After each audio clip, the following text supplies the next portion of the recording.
Way back in 2016, CJ McCollum won the NBA's Most Improved Player of the Year award after going from 7 points per game as a sophomore to 21 points per game in his third season. Since then, McCollum has been one of the league's steadiest scorers and an excellent backcourt complement to Damian Lillard. But McCollum didn't take another big statistical leap for 5 years until this current season. He's now averaging career highs in points per game and in scoring efficiency. Today on The Void, let's analyze McCollum's significant adjustment to his shot selection.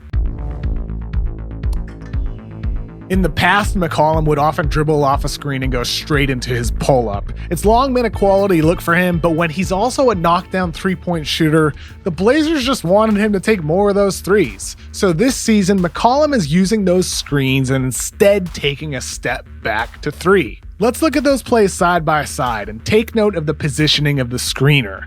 Last season, the screen was set for McCollum inside the three-point line. This season, the screen is set a foot behind the line. This difference gives McCollum more space to operate. He can unleash the same types of crossovers, pull-ups, and step-backs that he used to thrive from mid-range, and just do it from three. In spot-up situations before, McCollum would often catch the ball and dribble into a pull-up too. Now he's more frequently utilizing one dribble to sidestep into a three, which more and more players are incorporating into their games. Whether McCollum is on the ball or off the ball, little adjustments like this all add up to more efficient results. His shot distribution in every season of his career shows that his rate of attempting shots at the rim, from mid-range, and from three have all stayed relatively constant until 2020-21. This season, he has tried a career low 11% of his shots at the rim, a near career low from mid-range, and a career high 52% of his shots from three.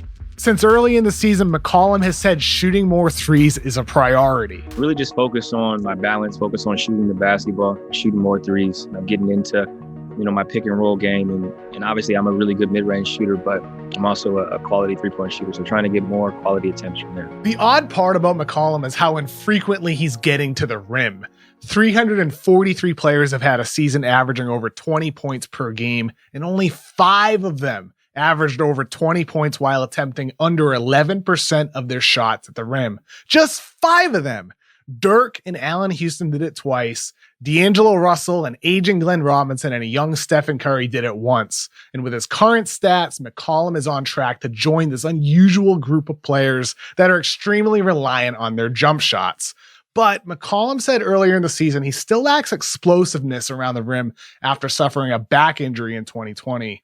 So maybe an uptick in at-rim shots will come once he's truly at 100%, and that could only further lower his frequency of mid-range attempts. To be clear, McCollum still takes plenty of mid-range shots, and with the amount of jumpers he's trying, McCollum serves as a bridge between the past and the future. He's shooting way more threes like many other players in the league, but he still finds value in the mid-range, like he did earlier this season when he hit that game-winning shot against the Raptors. And that's because the mid-range is still an important shot for star scorers. There have long been misconceptions about the death of the mid-range jumper, but in 2019, The Athletic's Seth Partnow wrote a great article that detailed how the decline of mid-range shots and the rise of threes is largely due to how lower usage players are taking different shots.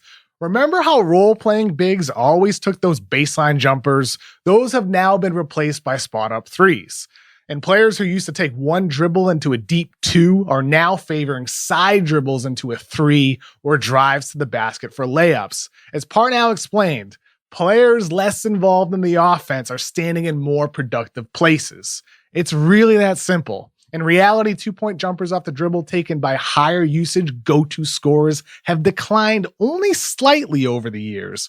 Most players racking up points like McCollum still take a ton of mid-range shots. There are 35 guards and forwards averaging over 20 points this NBA season. 19 of them attempt at least 40% of their shots from mid-range. Guys like Kawhi, Durant, Beal, Tatum, and Trey all still shoot more from mid-range than they do from three. If we look 15 seasons ago at the 17 guards and forwards who averaged over 20 points, only Rip Hamilton lands off the chart. A handful of them posted above 50% of their shots from mid-range, but most of them align with what the top scorers are still doing in the league today. Except for just a few, such as Lillard, who tries only 20% of his shots from mid-range. While McCollum is taking more threes, Lillard is increasingly extending his range from the three-point line to the logo. Maybe in their own respective ways, Dame and CJ are forecasting what the game will look like in the near future once more stars migrate from the mid-range to three like CJ,